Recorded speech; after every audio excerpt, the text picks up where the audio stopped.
Greetings and welcome to the StockInvest.us weekly update. As we embark upon a fresh trading week, we are thrilled to deliver the most recent stock market news and insights. In this episode, we'll dive into the critical market events for the week and offer a comprehensive analysis of the week that's gone by. Additionally, we'll scrutinize 3 of the most buzzworthy stocks at the moment, helping you stay ahead of the curve. If you enjoyed this video, please make sure to hit that subscribe button and share your thoughts on this week's episode in the comment section. And if you find our content valuable, don't hesitate to give it a like. We genuinely appreciate your support and eagerly await the opportunity to present another insightful report next week. Now, let's get started. In a turbulent Friday for the U.S. stock market, concerns about the banking sector's stability resurfaced, driven by the bankruptcy filing of SVB Financial Group and data showing banks borrowed $165 billion from the Federal Reserve in the past week. The Dow Jones Industrial Average fell 1.2%, or 384.57 points, to close at 31,861.98. The S&P 500 also dropped 1.1%, or 43.64 points, to finish at 3,916. The Nasdaq Composite slid 0.7%, or 86.76 points, to end at 11,630.51, snapping a 4-day win streak. For the week, the Dow fell 0.1%, the S&P 500 gained 1.4%, and the Nasdaq climbed 4.4%.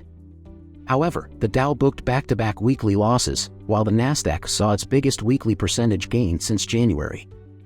Investors are trying to gauge how quickly the economy may be slowing and whether the problems in the banking sector will lead to an accelerated slowing, according to Paul Christopher, head of global investment strategy at Wells Fargo Investment Institute.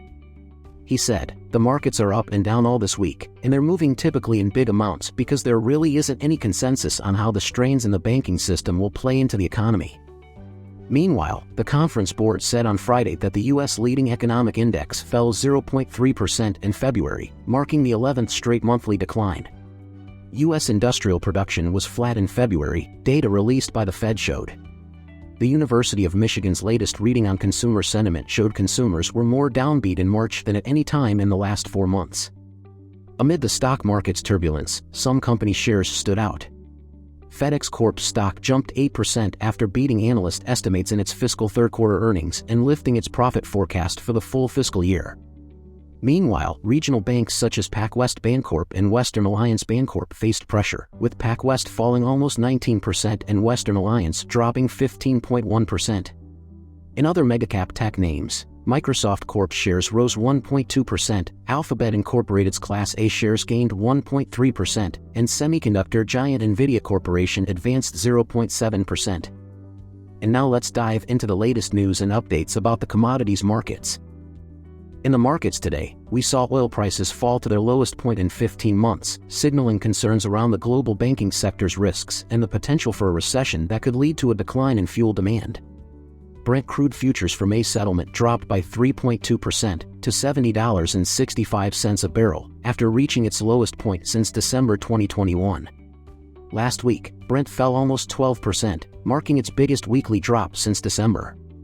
Similarly, U.S. West Texas Intermediate crude for April delivery was down by 3.2% at $64.59 a barrel, and fell to its lowest point since December 2021. Turning to gold prices, we saw the yellow metal trade just below its strongest levels in 11 months as markets gauged the impact of emergency liquidity measures from the Federal Reserve and other major central banks amid increasing fears of a banking crisis. Fears of a U.S. banking crisis spurred heavy flows into gold, especially after the collapse of Silicon Valley Bank, causing investors to begin pricing in a less hawkish Federal Reserve in the coming months, as the bank races to stem further pressure on the economy from rising interest rates. These increased liquidity measures by the Fed also undermine a year of monetary tightening done by the bank to curb inflation and are likely to keep gold demand supported. As we move forward into the coming week, it's time to turn our attention to the most significant events on the horizon. The headliner event is undoubtedly the Federal Reserve's Policymaking Committee meeting, which spans 2 days. Investors are on a razor's edge over the potential for an unexpectedly hawkish tilt. Futures trading indicates a 74.5% probability of a 25 basis point rate hike by the Fed and a 25.5% chance of no hike at all. It's worth noting that the odds for a 50-point hike are now effectively off the table after being a betting favorite just a few weeks ago. Opinion is divided on the tactics the central bank should take given recent events. Bank of America believes the target range will be raised appropriately by the Fed by 25 points to 4.75% to 5%, with short-term loans offered through the Bank Term Funding Program seen as an effective backstop to more banking fallout. However, Moody's analyst Mark Zandi is firm that the Fed should not tighten policy due to higher recession risks. If they raise rates, that qualifies as a mistake, and I would call it an egregious mistake, he warned. Turning to economic reports, we have a slew of them pouring in this week. The existing home sales update is due on March 20th, the new home sales numbers on March 23rd, and the durable goods orders report on March 24th. The corporate calendar is also packed with events.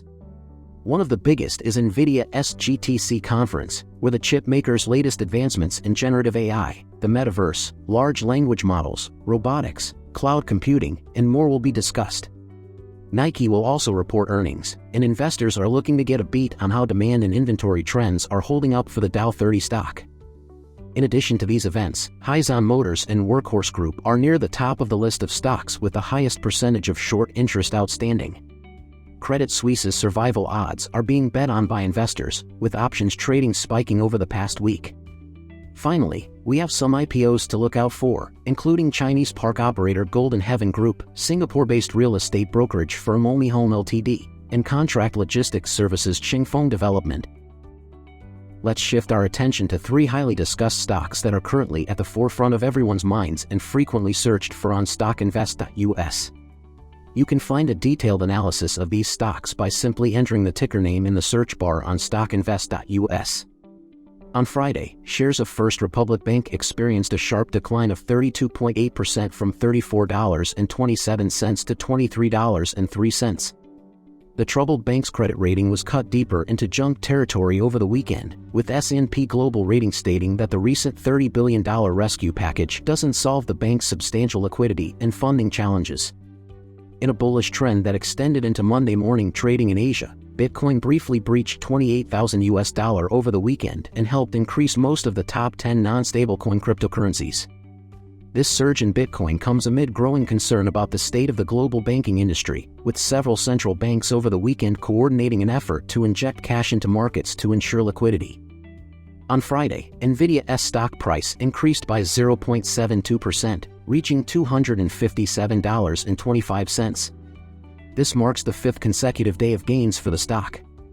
Investment bank Morgan Stanley turned positive on the graphics chip maker on Friday, with analyst Joseph Moore upgrading NVIDIA stock to overweight or buy from equal weight or neutral.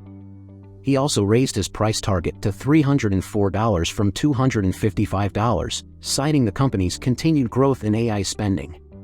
Stay informed about worth-watching stocks daily by subscribing to our newsletter. The link can be found in the video description. And to wrap things up, let's dive into our final topic. Bank shares around the world fell sharply on Monday following news of UBS Group's state-backed takeover of Credit Suisse. The deal, which was engineered by Swiss regulators, saw UBS pay $3.23 billion for Credit Suisse and assume up to $5.4 billion in losses. However, investors are concerned about the long-term benefits of the deal and the outlook for banks in Switzerland. UBS shares fell as much as 16% in early trade, while Credit Suisse shares slumped 62%. The massive blow to some Credit Suisse bondholders under the UBS acquisition has added to anxiety about other key risks, including contagion and the fragile state of U.S. regional banks. European bank shares slumped, with an index of leading lenders down 5.8%. German banking giants Deutsche Bank and Commerzbank dropped 10.9% and 8.5%, respectively, while France's BNP Paribas fell 8.2%. These sharp moves followed a day of heavy selling in Asian financial markets, as early investor optimism about official efforts to stem a banking crisis quickly evaporated. Some bondholders of Credit Suisse's additional Tier 1 bonds, or at 1 bonds, were angered by the deal, as the Swiss regulator decided to value them at zero. The fresh tumble in bank shares comes as investors shrugged off promises by top central banks to provide dollar liquidity to stabilize the financial system. The U.S. Federal Reserve said it had joined central banks in Canada, England, Japan, the EU, and Switzerland in a coordinated action to enhance market liquidity. the European Central Bank vowed to support Eurozone banks with loans if needed, adding the rescue of Credit Suisse was instrumental in restoring calm. However, problems remain in the U.S. banking sector, where shares are still under pressure despite a move by several large banks to deposit $30 billion into First Republic Bank, another institution rocked by the failures of Silicon Valley and Signature Bank. On Sunday, First Republic saw its credit ratings downgraded deeper into junk status by S&P Global, which said the deposit infusion might not solve its liquidity problems, and its shares fell 22% in pre-market dealing on Monday. A massive government guarantee should help prevent what would have been one of the largest banking collapses since the fall of Lehman Brothers in 2008. The deal will also make UBS Switzerland's only global bank and the Swiss economy more dependent on a single lender. Some experts have said that the Credit Suisse debacle will have serious ramifications for other Swiss financial institutions. A countrywide reputation with prudent financial management, sound regulatory oversight, and, frankly, for being somewhat dour and boring regarding investments, has been wiped away, said Octavio Morenzi, CEO of Optimas, in Vienna. Credit Suisse staff arriving to work in Hong Kong and Singapore on Monday morning were fretting about retrenchments and retaining business. UBS CEO Ralph Hammers said there were still many details to be worked through. "I know that there must be still questions that we have not been able to answer," he said. "And I understand that, and I even want to apologize for it." Thanks for tuning into StockInvest.us. We hope you found this video helpful in your quest for informed investment decisions. Remember to keep an eye on a stock's fundamentals, financial health, industry trends, and any relevant information or events that may impact the stock price. As always, please keep in mind that trading involves a high risk of losing money and that you should speak with a financial advisor before making any investment decisions. The information provided on StockInvest.us should not be the sole basis for your investment decisions, and any use of the information provided is at your own risk. If you have any questions or comments, feel free to reach out to us via comments or on our Twitter. We'll return with more analysis and insights next week, so stay tuned.